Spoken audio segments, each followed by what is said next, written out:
तो hello and welcome.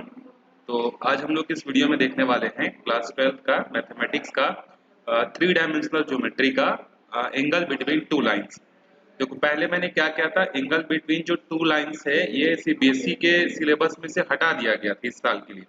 लेकिन कई सारे स्कूल्स में जो है इसको कराया गया है कि एंगल बिटवीन टू लाइंस जो है ये कराया गया है। तो फिर अगर स्कूल में कराया गया है तो हम लोग भी क्या करते हैं, इसको कवर अप कर लेते हैं। छोटा सा टॉपिक है और इम्पोर्टेंट भी है, ठीक है। लेकिन आएगा कि नहीं आएगा वो अब गारंटी श्योर के साथ नहीं बोल सकते, क्योंकि उसके ऑफिशियल वेबसाइट में जो है एंगल बिटवीन टू लाइंस को उसने डिलीट पोर्शन में डाला हुआ है, ठीक है। लेकिन फिर भी आप उसको करके जाओगे। तो देखो ये हमारे पास तीन एक्सिस हैं, एक्स एक्सिस, वाई एक्सिस और जेड एक्सिस। दो लाइन है L1 और L2, और ये दोनों लाइनें कहाँ से पास हो रही हैं, ओरिजिन से जो है पास हो रही है, ठीक है। और इन दोनों के बीच का जो एंगल है वो थीटा है। यही थीटा एंगल हमको क्या करना है, फाइंड करना है, ठीक है। अब अगर आपको दो लाइनें दी गई हैं तो उस लाइन का इक्वेशन भी आपको दिया रहेगा, या तो वो आपको वेक्टर फॉर्म में दिया रहेगा या आपको कार्टेशियन फॉर्म में दिया रहेगा। तो हम लोग ये अज्यूम करते हैं कि पहले वाले लाइन का जो इक्वेशन होगा उसमें जो A1, B1 और C1 क्या है, उस लाइन के जो है डायरेक्शनल रेशियोज हैं, ठीक है। और A2, B2 और C2 ये क्या है, सेकंड वाले लाइन के जो है डायरेक्शनल रेशियोज हैं। तो अगर हमको दो लाइनों के डायरेक्शनल रेशियोज पता हैं तो उनके बीच का एंगल कैसे निकाल सकते हैं, तो by using this formula cos theta is equal to modulus of A1 A2 plus B1 B2 plus C1 C2 upon में square root of A1 square plus B1 square plus C1 square into square root of A2 square plus B2 square plus C2 square वाले फॉर्मूले से जो है हम लोग क्या कर सकते हैं, इन दोनों लाइनों के बीच का एंगल निकाल सकते हैं, ठीक है। अब इसमें जो है देखो यहाँ पर एक इंपॉर्टेंट पॉइंट दिया हुआ है, देखो in case the line L1 and L2 do not pass through the origin.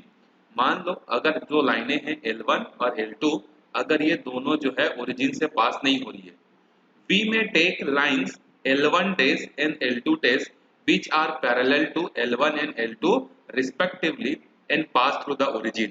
तो अगर दो लाइनें ओरिजिन से पास नहीं हो रही होंगी तो हम लोग और दो अलग लाइनें अज्यूम कर लेंगे, L1 डैश और L2 डैश, जो कि L1 और L2 के साथ पैरेलल होंगे लेकिन ये दोनों ओरिजिन से जो है पास होंगे, ठीक है। ये थोड़ा सा ध्यान रखना है आपको। उसके बाद देखो अगर हम लोग जो cos थीटा वाला जो फॉर्मूला है हमारा, उस cos थीटा में अगर देखो दो लाइनें एक दूसरे के परपेंडिकुलर हैं, तो परपेंडिकुलर है मतलब थीटा की वैल्यू कितनी हो जाएगी, परपेंडिकुलर मतलब थीटा की वैल्यू कितनी होती है 90। तो आपके पास जो cos थीटा वाला बड़ा सा फॉर्मूला है मॉड्यूलस के अंदर में, तो आप यहाँ पे थीटा के जगह जब 90 रखोगे तो ये हो जाएगा cos 90, और cos 90 कितना होता है, 0 होता है। तो इसका जो डिनोमिनेटर है यहाँ जाके पूरा का पूरा 0 हो जाएगा। तो हमारे पास सिर्फ और सिर्फ क्या बचेगा, A1 A2 B1 B2 plus C1 C2 is equal to 0। मतलब मैं बोलना चाहता हूँ कि देखो हमारे पास अगर cos थीटा का फॉर्मूला है modulus of A1 A2 B1 B2 C1 C2 A1 square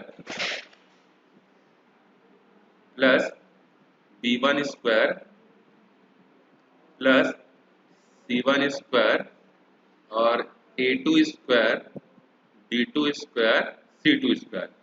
तो अगर थीटा के जगह 90 डिग्री, मतलब दो लाइनों के बीच का एंगल अगर 90 डिग्री है, मतलब सिंपल सा मतलब है परपेंडिकुलर है अगर दोनों, ठीक है।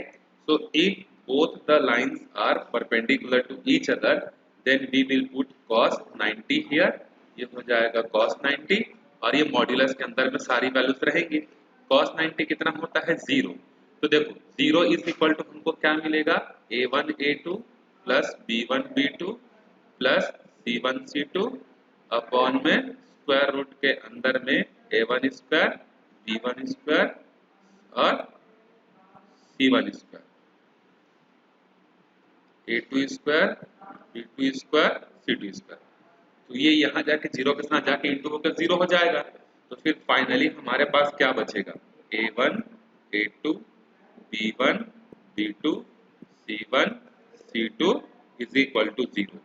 तो ध्यान रखना अगर दो लाइनें दी गई हैं और अगर आपको प्रूफ करना है कि proof that both the lines are perpendicular to each other, तो परपेंडिकुलर होने के लिए क्या कंडीशन होनी चाहिए, उनके डायरेक्शनल रेशियोज का जो प्रोडक्ट है और उन प्रोडक्ट का जो सम है वो कितना होना चाहिए, 0 होना चाहिए। अगर आपको डायरेक्शनल रेशियोज के बजाय डायरेक्शनल कोसाइन अगर दिया हुआ है, जैसे directional cosine L1 M1 N1 और L2 M2 और N2, तो उस केस में भी क्या होगा, L1 L2 M1 M2 N1 N2 is equal to 0 करोगे। ठीक है, यही चीज यहाँ पर इसने दिया है। अब अगर मान लो दो लाइनें अगर पैरेलल हैं, तो दो लाइनें अगर पैरेलल है, थीटा की वैल्यू कितनी हो जाएगी, 0। तो उस केस में क्या होता है, उस केस में ध्यान रखना कि जो डायरेक्शनल रेशियोज होते हैं, डायरेक्शनल कोसाइन होते हैं, वो आपस में क्या होते हैं, प्रोपोर्शनल में जो है होते हैं। ठीक है, तो ये हो गया हमारा परपेंडिकुलर के लिए सिचुएशन और पैरेलल के लिए सिचुएशन। अगर आपको कोई इक्वेशन वेक्टर फॉर्म में दिया हुआ है, ठीक है, जैसे r is equal to a one plus lambda b one, ये हमने देखा था लाइन का एक वेक्टर फॉर्म होता है, और r is equal to a two plus mu vector b two, तो उनके बीच का एंगल निकालने का फॉर्मूला क्या होता है, देखो cos theta is equal to dot product of b1 b2 upon में modulus of b modulus of b1। ठीक है, इसी चीज को जब आप कार्टेशियन में दिया रहेगा, मान लो जैसे ये आपका पहले लाइन का इक्वेशन है, ये दूसरे लाइन का इक्वेशन है, तब ये वाला फॉर्मूला यूज करोगे। चलो देखते हैं पहला क्वेश्चन, एग्जांपल नंबर 9, जिससे आपको चीजें समझ में आएंगी। Find the angle between the pair of lines given by, देखो अभी आपको दो लाइनों का इक्वेशन दिया हुआ है, पहला लाइन का इक्वेशन ये है, सेकेंड लाइन का इक्वेशन ये है, और इन दोनों के बीच का एंगल आपको क्या करना है, फाइंड आउट करना है। तो इन दोनों के बीच का एंगल फाइंड आउट करने के लिए सबसे पहले आप क्या करोगे, इसको कंपेयर करोगे r is equal to vector a1 plus lambda times of b1 से। उसके बाद सेकेंड है r is equal to a2 vector plus lambda times of b2 vector से आप कंपेयर करोगे। तो जब आप b1 और इसको कंपेयर करोगे, तो ये वाली जो वैल्यू है लेमडा के साथ जो है, ये आपका क्या बनेगा, b1 बनेगा, और म्यू के साथ जो वैल्यू है ये आपका क्या बनेगा, b2 बनेगा। ठीक है, तो ये हो गया b1 और ये हो गया b2। अब आपको निकालना है एंगल, तो एंगल निकालने का फॉर्मूला क्या था, देखो अगर आपको डायरेक्ट अगर आपको वेक्टर फॉर्म में दिया है, तो मैंने अभी आपको बताया था कि दोनों के बीच का एंगल क्या होता है, cos theta is equal to modulus of b1 vector और b2 का डॉट प्रोडक्ट अपॉन में मॉड्यूलस ऑफ b1 और मॉड्यूलस ऑफ b2। ठीक है, तो पहले तो आपको इन दोनों का डॉट प्रोडक्ट निकालना पड़ेगा, तो मैं यहीं पर इन दोनों का डॉट प्रोडक्ट निकाल देता हूँ, b1 और b2। तो देखो b1 और b2 कितना आएगा, i plus 2j plus 2k, और यहाँ कितना आएगा 3i plus 2j plus 6k। तो यहाँ पर कितना हो जाएगा, देखो 3 1 जा 3, 2 2 जा 4, 2 6 जा 12, तो कितना हो गया ये 19 हो गया। ठीक है, समझ में आ गया आपको, 12 4 16, 16 और 3 19 हो गया। अब आपको क्या चाहिए, separate separate modulus of b1, separate separate modulus of b2। तो देखो यहीं पे सॉल्व कर लेते हैं। ठीक है, ये तो हमारे पास आ गया। अब देखो मॉड्यूलस ऑफ b1, b1 कैसे निकलेगा, तो i का कोएफिशिएंट 1, 1 का स्क्वायर 1, j का कोएफिशिएंट 2, 2 का स्क्वायर 4, k का कोएफिशिएंट 2 का स्क्वायर 4, 4 प्लस 4 8, 8 प्लस 4 9, तो रूट 9, तो रूट 9 मतलब कितना आएगा 3। वहीं पर मॉड्यूलस ऑफ b कितना आएगा, देखो 3 का कोएफिशिएंट है 9, i का कोएफिशिएंट है 3, 3 का स्क्वायर 9, j का कोएफिशिएंट है 2 का स्क्वायर 4, 6 6 का 36, 36 प्लस 40 49, 49 ये आएगा रूट 49, रूट 49 मतलब ये हो जाएगा आपका 7। तो finally cos theta is equal to क्या आएगा, b1 और b2 का डॉट प्रोडक्ट कितना था 19, और यहाँ पर हमारे पास कितना है 3 इंटू 7, तो यहाँ से कितना आ जाएगा, देखो cos थीटा ये आएगा। अब अगर आपको थीटा चाहिए तो थीटा यहाँ से क्या निकलेगा, cos यहाँ के इनवर्स बन जाएगा, तो cos इनवर्स 19 अपॉन में 21 विल बी द आंसर। ठीक है, तो आई होप आपको ये समझ में आ गया होगा कि किस तरीके से हमने एंगल जो है निकाला है। तो ये देखो पहला वाला जो क्वेश्चन था वो हमारे कौन से फॉर्म में था, आंसर है वो हमारे वेक्टर फॉर्म में था। एग्जाम्पल नंबर जो 10 दिया हुआ है, एग्जाम्पल नंबर 10 कौन से फॉर्म है, कार्टेशियन फॉर्म। तो अब कार्टेशियन फॉर्म में दिया था हमको डायरेक्शनल रेशियोज चाहिए। तो अब आप एक चीज हमेशा याद रखना, जब भी आपको लाइन का इक्वेशन जो है ना, अगर आपको कार्टेशियन फॉर्म में दिया हुआ रहेगा, तो कार्टेशियन फॉर्म में दिया रहेगा तो उसके नीचे में जो भी नंबर लिखा रहेगा, ये नीचे जो होते हैं वो उसके डायरेक्शनल रेशियोज होते हैं कार्टेशियन फॉर्म में। और वेक्टर फॉर्म में तो जो आई और जे और के का कोएफिशिएंट होते हैं वही उसके डायरेक्शनल रेशियोज हो जाते हैं ना, ये पता है हमने वेक्टर अलजेब्रा में पढ़ा हुआ है। अच्छा, और एक और चीज याद रखना, कार्टेशियन फॉर्म में एक्स वाई और जेड इनका कोएफिशिएंट हमेशा प्लस होना चाहिए। जैसे यहाँ माइनस एक्स नहीं होगा, ये हम अगर माइनस एक्स होगा ना तो इस माइनस को हम लोग नीचे भेजेंगे। जैसे मान लो, मेरा कहने का मतलब ये है कि जैसे मान लो ऐसा कुछ है तो x का कोएफिशिएंट नेगेटिव नहीं हो सकता, तो आप इसको पॉजिटिव कैसे बनाओगे, पहले माइनस कॉमन लोगे तो ये बनेगा x माइनस थ्री अपॉन में 3, फिर इस माइनस को आप नीचे शिफ्ट करोगे तो x माइनस थ्री अपॉन में माइनस 3 करोगे। मतलब कार्टेशियन फॉर्म में x y और z का कोएफिशिएंट कभी भी नेगेटिव जो है नहीं होना चाहिए। ठीक है, इस चीज का आपको ध्यान जो है रखना है। तो मैंने अभी आपको एक और चीज बताया, अगर कार्टेशियन फॉर्म में दिया हुआ है तो कार्टेशियन फॉर्म के डिनोमिनेटर में जो भी रहता है वो हमारे क्या होते हैं, डायरेक्शनल रेशियोज होते हैं। तो देखो डायरेक्शनल रेशियोज हमारे पास क्या क्या मिलेंगे यहाँ पर, एग्जाम्पल 10,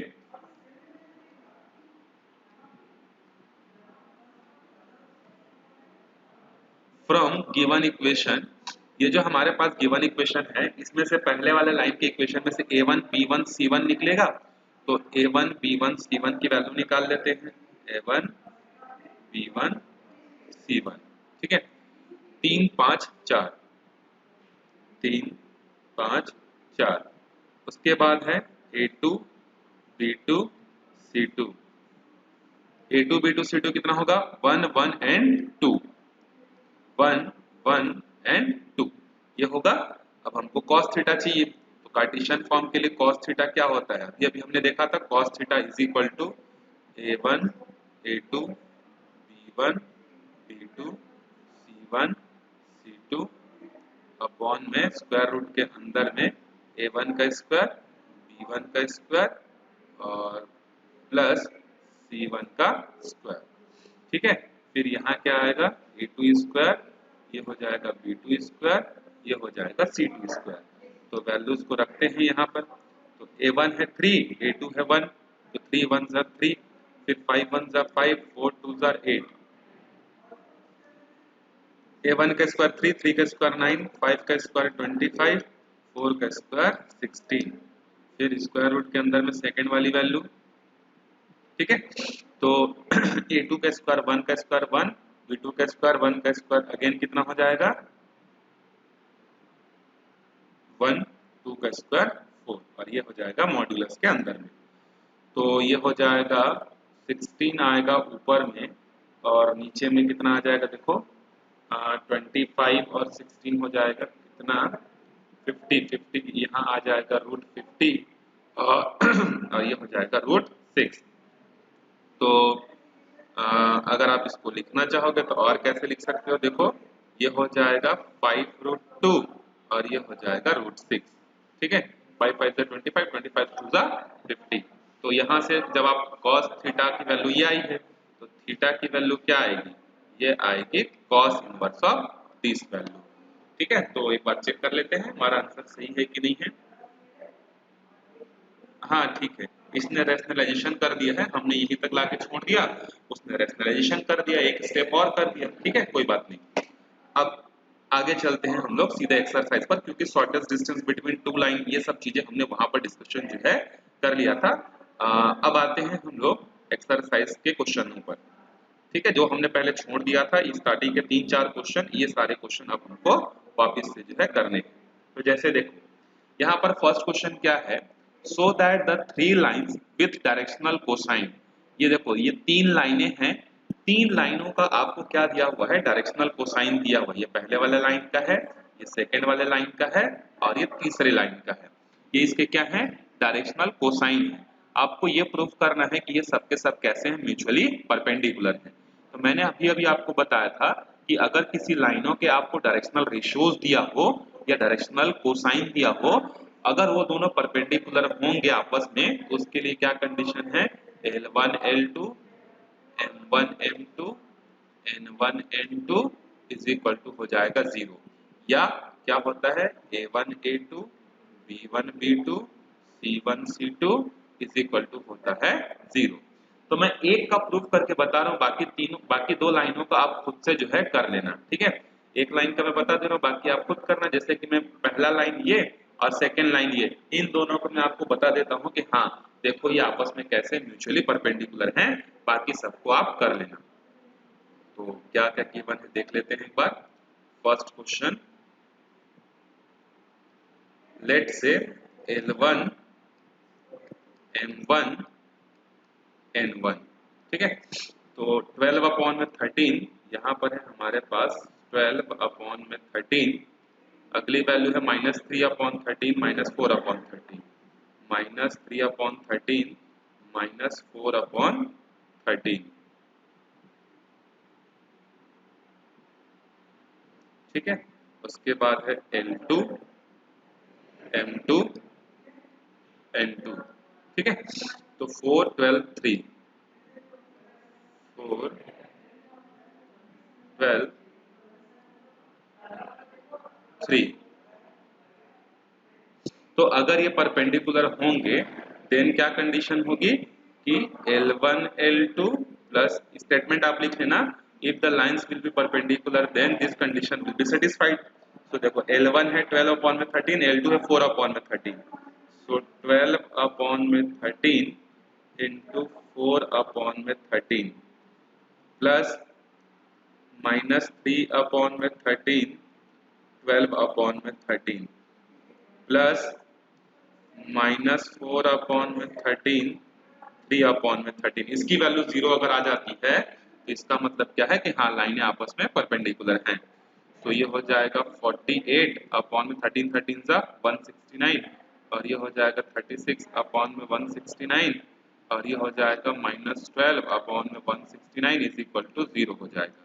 सबका एलसीएम तो 169 ही आएगा। ये हो जाएगा 48 -36 -12 इज इक्वल टू 0। तो ये हो जाएगा 48 -48 अपॉन में 169 is equal to 0। So 0 upon में 169 is equal to 0। So 0 is equal to 0। Hence the lines are perpendicular, ठीक है। बाकी दोनों को आप चेक कर लेना, ठीक है, आप कर लोगे इसको, ठीक। चलो अब आगे चलते हैं सेकेंड क्वेश्चन पे। देखो, so that the lines through the points this is perpendicular to the line to the points this. देखो बेसिकली ये क्वेश्चन क्या है, ये जो दो पॉइंट है ना, ये एक लाइन को रिप्रेजेंट कर रहे हैं, मतलब दो पॉइंट से एक लाइन बनेगा, ठीक है, सिस्टम में, और ये दो पॉइंट से एक और लाइन बनेगा। तो एक लाइन यहां से बनेगा, एक लाइन यहां से बनेगा, और आपसे बोल रहा है कि बताओ भाई कि इन दोनों पॉइंट से बनने वाले जो लाइनें हैं वो आपस में परपेंडिकुलर है। तो देखो इसको आप कैसे सोल्व कर सकते हो। तो अगर आप डायग्राम बनाना चाहो तो भी बना सकते हो, नहीं बनाना चाहोगे तो भी नहीं बनाओगे तो भी चलेगा। तो देखो सिंपल सा क्वेश्चन है हमारे पास, given that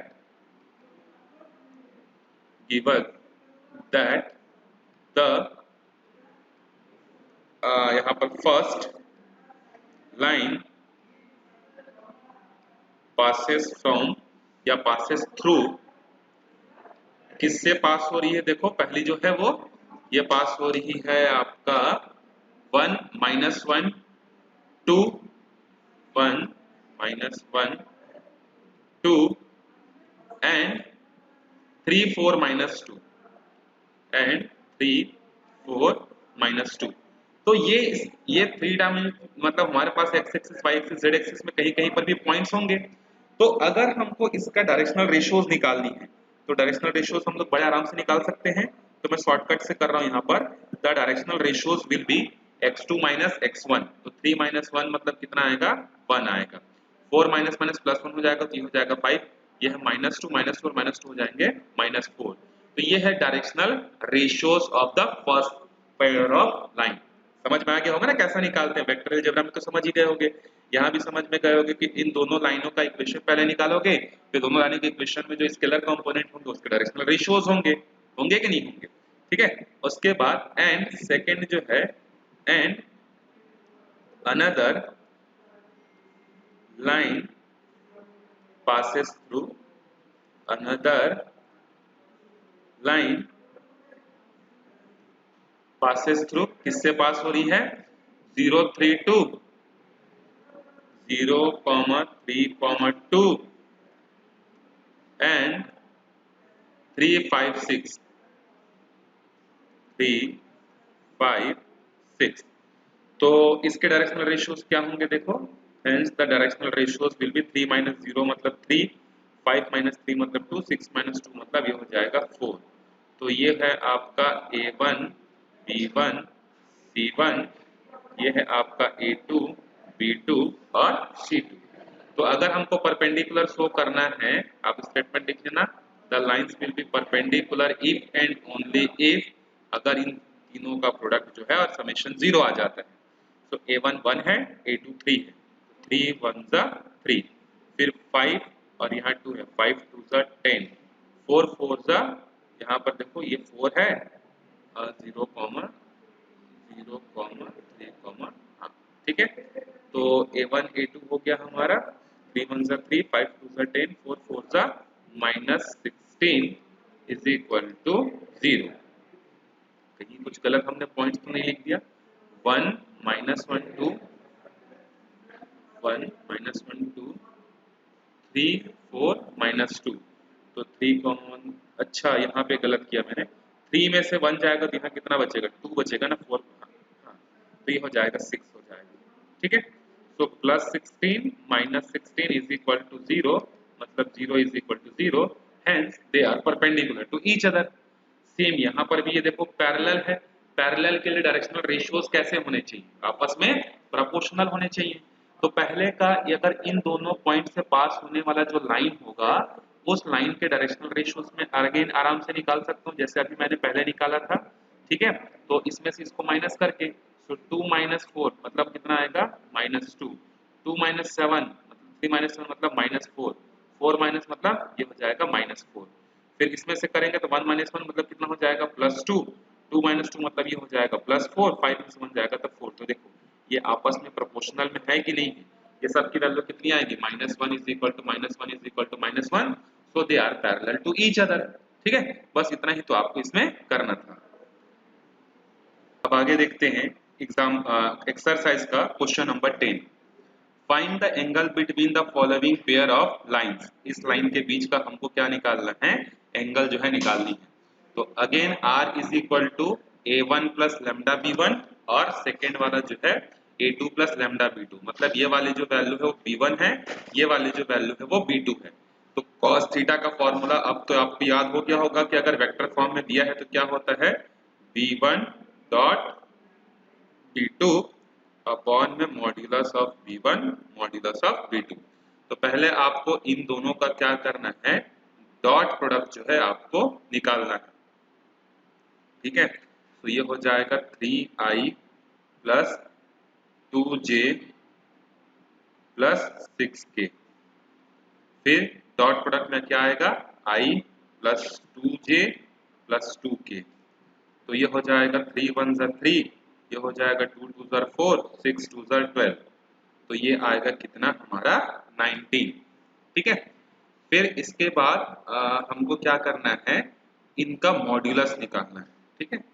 so modulus of v1 vector will become 3 square 9, 2 का स्क्वायर 4, 6 6 36, दैट मीन्स 7, और यहाँ आएगा v2 दैट इज 1 का स्क्वायर 1, 2 2 4 प्लस 4 कितना आ जाएगा 9, 9 मतलब 3।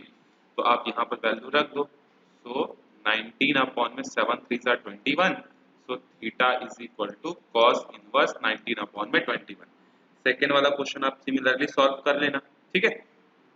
अब इसके बाद जो क्वेश्चन नंबर 11 है, देखो क्वेश्चन नंबर 11 में यहाँ पर उसने लाइन का वेक्टर फॉर्म ना देकर इसने क्या कर दिया, लाइन का जो है अभी कार्टेशियन फॉर्म दे दिया, और बोल रहा है कि आप इसके बीच का एंगल निकालो। तो मैंने अभी आपको बताया था कि अगर लाइन का इक्वेशन जो है अगर वेक्टर फॉर्म में ना देकर कार्टेशियन फॉर्म में अगर दिया हुआ है तो क्या होता है, यहाँ पर कार्टेशियन फॉर्म में जो है रहने से हमारे जो डिनोमिनेटर में जो रहता है वो उसके डायरेक्शनल रेशियोज होते हैं। और फिर cos थीटा निकालने का फॉर्मूला क्या होता है, cos थीटा निकालने का फॉर्मूला अभी हम लोग देखे थे। तो एग्जाम क्वेश्चन नंबर 11 का एक क्वेश्चन मैं करता हूँ, बाकी जो रेस्ट ऑफ द क्वेश्चन है आप उसको खुद से जो है बनाओगे। तो पहला वाला क्वेश्चन है x - 2 अपॉन में 2, तो देखो इसके डिनोमिनेटर में कितना है 2 5 और -3, तो ये हो जाएंगे इसके डायरेक्शनल रेशियोज हो जाएंगे, ठीक है। तो लिख लेते हैं हम लोग, ये हो जाएगा हमारा A1, ये हो जाएगा B1, ये हो जाएगा C1, ये होगा A2, ये होगा B2, ये होगा C2।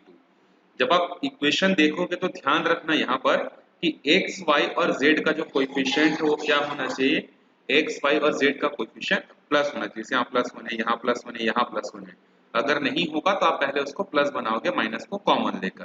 So cos theta is equal to क्या होता है, A1, A2, B1, B2, C1, C2 upon में square root of A1 square, B1 square, C1 square, A2 square, B2 square, C2 square.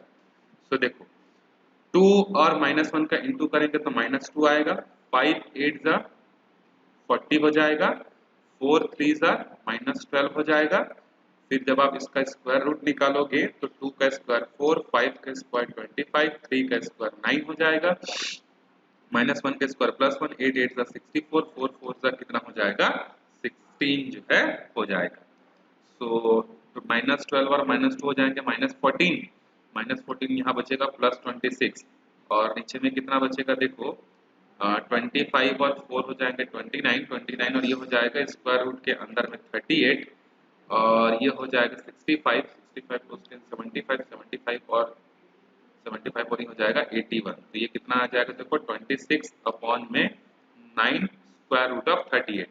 तो अगर थीटा चाहिए तो ये हो जाएगा कॉस इनवर्स करके। ठीक है, तो आप आगे का इसका जो है सॉल्व कर लेना खुद से। ठीक है, ये वाले स्टेप को बस और लिखना है आपको। ठीक है, चलो अब आते हैं देखो यहाँ पर ये जो क्वेश्चन है ना, क्वेश्चन नंबर 12 और क्वेश्चन नंबर 13, ये इंपॉर्टेंट क्वेश्चन है। ठीक है, ये इस टाइप का क्वेश्चन आपको मे बी एग्जाम में देखने को मिल सकता है अगर एंगल बिटवीन टू लाइंस के क्वेश्चंस अगर आते हैं तो। देखो अच्छा क्वेश्चन है, यहाँ पर क्या बोल रहा है देखते हैं। क्वेश्चन नंबर 12 है, find the value of P so that the line this and this are right angle. ये हमको क्या करना है, राइट एंगल। राइट एंगल का मतलब क्या होता है, राइट एंगल का मतलब होता है परपेंडिकुलर है। तो परपेंडिकुलर मतलब इनके जो भी डायरेक्शनल रेशियोज होंगे या डायरेक्शनल कोसाइन होंगे करस्पॉन्डिंग लाइंस के, उनके प्रोडक्ट का जो सम है वो 0 होगा। तो पहले जब आप ध्यान से देखोगे ना तो जो चीज मैं आपको बता रहा था वही चीज यहाँ दी हुई। देखो जो लाइन है उस लाइन का इक्वेशन जो है कार्टेशियन फॉर्म, वो स्टैंडर्ड फॉर्म में नहीं है, ये 1 - x अपॉन में 3 है। तो सबसे पहले तो आपको इसको क्या करना पड़ेगा, स्टैंडर्ड फॉर्म में कन्वर्ट करना पड़ेगा। ठीक है, so given that equation of a line, मैं डायरेक्ट कन्वर्ट कर रहा हूं ना, तो यहाँ पर देखो इन दोनों से अगर मैं माइनस कॉमन लेता हूं तो माइनस जब कॉमन लूंगा तो क्या बचेगा, x -1 अपॉन में 3 इज इक्वल टू, ये देखो यहाँ पर y का कोएफिशिएंट 7 है, भले ही प्लस में है लेकिन हमारे पास कोएफिशिएंट क्या होना चाहिए, +1 होना चाहिए। तो इन दोनों से मैं 7 कॉमन निकालता हूँ। 7 जब कॉमन निकालूंगा तो यहाँ पर कितना बचेगा देखो, y -2 बचेगा और अपॉन में कितना है हमारे पास 2p है, तो अपॉन में यहाँ आ जाएगा 2p। फिर उसके बाद जो अगला वाला है ना, अगला वाला कितना है देखो, ये तो सही है, z -3 अपॉन में 2, तो z -3 अपॉन में 2। अब इसी लाइन को मैं क्या करूंगा, इस माइनस को नीचे भेजूंगा, तो ये हो जाएगा x -1 अपॉन में -3, y -2 अपॉन में ये 7 नीचे आ जाएगा, 2p अपॉन में 7 और ये हो जाएगा z -3 अपॉन में 2। तो ये बन गया आपका A1, ये बन गया आपका B1 और ये बन गया आपका C1। उसके बाद जो दूसरा जो लाइन दिया हुआ है वो देखते हैं वो कैसा है। हाँ, सेकेंड जो लाइन है इसमें से आप देखो पहले -7 को कॉमन लोगे, तो यहाँ से आप -7 कॉमन लोगे तो x -1 जो है बचेगा। ठीक है, -7 कॉमन लेंगे तो ये प्लस हो जाएगा, ये माइनस हो जाएगा, अपॉन में 3p। फिर इज इक्वल टू y -5, ये सही है तो इसको सही रहने देते हैं, y -5 अपॉन में जो है 1 इज इक्वल टू, यहाँ से माइनस कॉमन लेते हैं क्योंकि z को हमको प्लस बनाना है, तो माइनस कॉमन लेंगे, सो z -6 अपॉन में 5।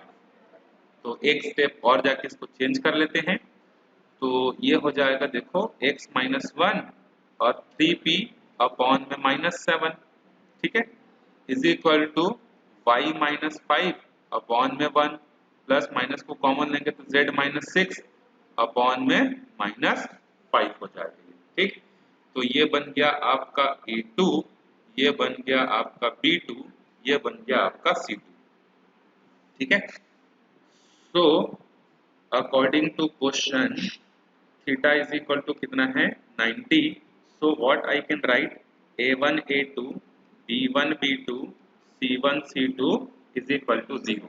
अब रखते जाते हैं हम लोग यहाँ पर, देखो A1 की वैल्यू कितनी है हमारे पास -3, A2 की वैल्यू कितनी है हमारे पास 3p अपॉन में -7 प्लस B1 कितना है 2p अपॉन में 7 और B2 कितना है 1, C1 कितना है 2, C2 कितना है -5 इज इक्वल टू 0। तो माइनस माइनस प्लस हो जाएंगे, 3 3 9, 9p अपॉन में 7 प्लस ये हो जाएगा 2p अपॉन में 7 और ये हो जाएगा 5 2 -10 अपॉन में 1 इज इक्वल टू 0। अब अगर एलसीएम लेंगे तो एलसीएम 7 आएगा, 7 यहाँ जाके 0 हो जाएगा, तो 9 और 2 कितना हो जाएगा 11 और 7 यहाँ जाके कितना हो जाएगा 70 इज इक्वल टू 0। तो p इज इक्वल टू कितना आएगा 70 अपॉन में 11 जो है आएगा। ये बाद का जो 13 नंबर का क्वेश्चन है आप इसको खुद से बना लेना। पहले यहाँ पर देखो सही फॉर्म में है कि नहीं, x पॉजिटिव है, y पॉजिटिव है, z पॉजिटिव है, हाँ a1 b1 c1 a2 b2 c2, ठीक है। आपको प्रूव करना है कि परपेंडिकुलर है। परपेंडिकुलर ये क्या a1 a2 plus b1 b2 plus c1 c2 is equal to, अगर आपने 0 प्रूव कर दिया मतलब काम खत्म हो गया, ठीक है। तो इस वीडियो में हम लोग यहीं तक देखेंगे, इसके अगले वाले वीडियो में हम लोग स्टार्ट करेंगे प्लेन के बारे में, ठीक है। तब तक अच्छे से पढ़ते रहो, प्रैक्टिस करते रहो, मिलते हैं अगले वीडियो में, बाय बाय।